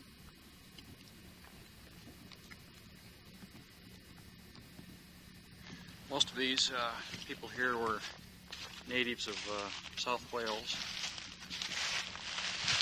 Here it says, a loving husband, a brother dear, a faithful friend, lies sleeping here. In love he lived, in peace he died.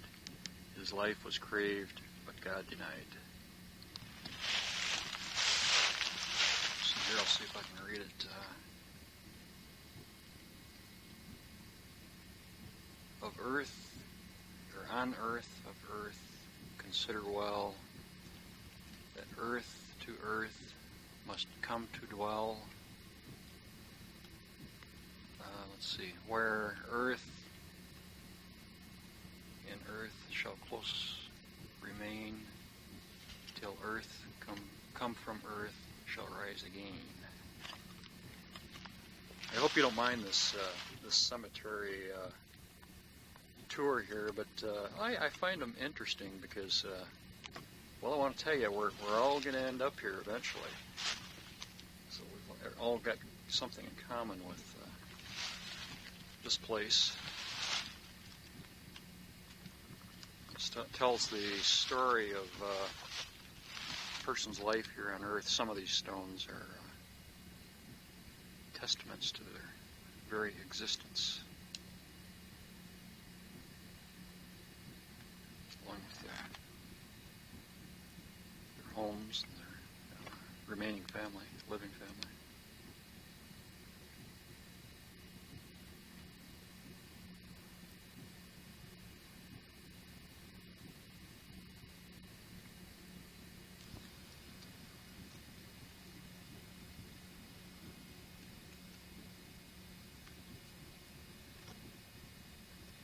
Bean Halstead, born 1865, died March 1883.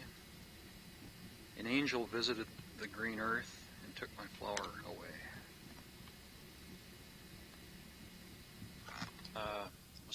Was from Virginia, and being born in 1825, he was about 25 years old when the gold rush started, so he probably came out then, and died here in Forest Hill, 1870. He lived during that period of time I would have enjoyed myself. His prime at the time of the gold rush.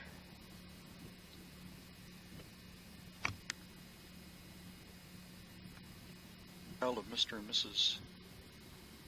J.O. Duncan, 1892, 3 months, 17 days old. Precious darling, thou hast left us, yes, forevermore, but we hope to meet our loved one on that bright and happy shore. So many headstones that are missing things, like this is missing a top portion.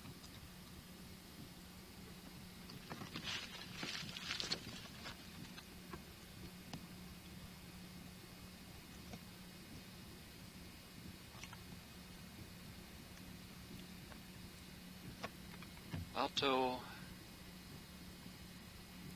I can't really make out that name there, Deadlip, aged 1 year, 1 month, 9 days. It says, immortal bloom beyond the tomb.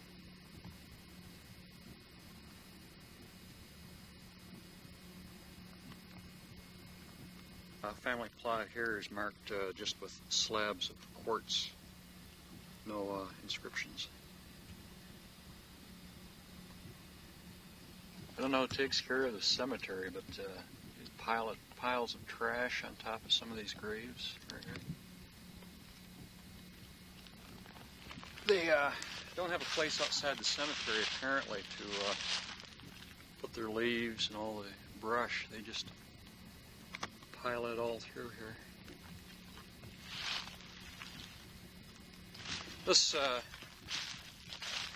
grave over here is one of the most unique ones I've ever seen. It's raised. It's almost like a bed of quartz. Let's see, it says Revella Austin, pioneer mother, where she set her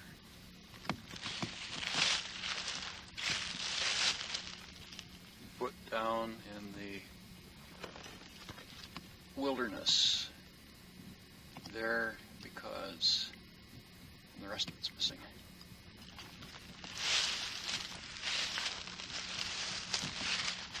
(1846 to 1914). The oldest birth date I've seen in here is 1824. Well, I'm just about out of tape on this one. I wanted to finish it up in the cemetery. Early death of a wife, Sarah W., wife of A.H. Cowden, died on January 5th, 1873. She was 22 years old.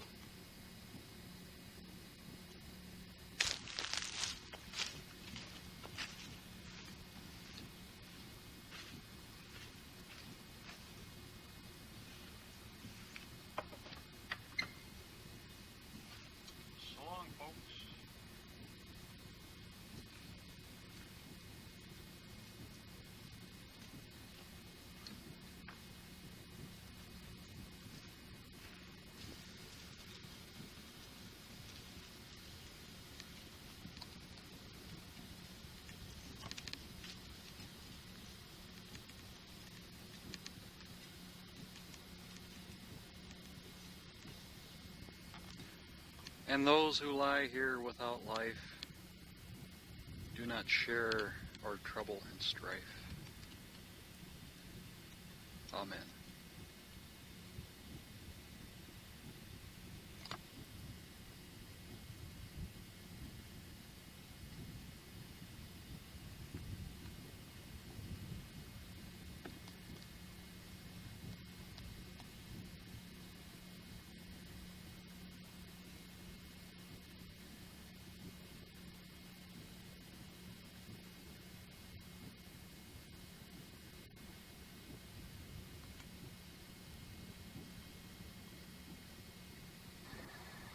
Don't feel sad because the sun went down.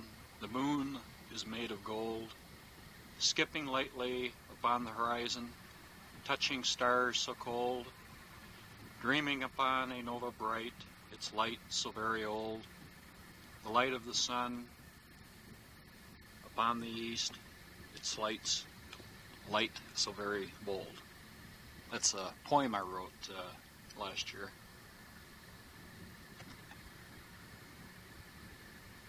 This is Moonlight on Forest Hill, California.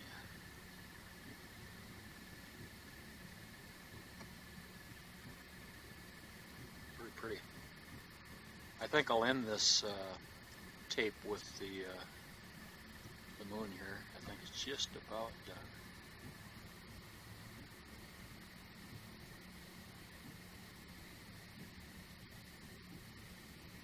See if I've got another poem here that might go with the moon.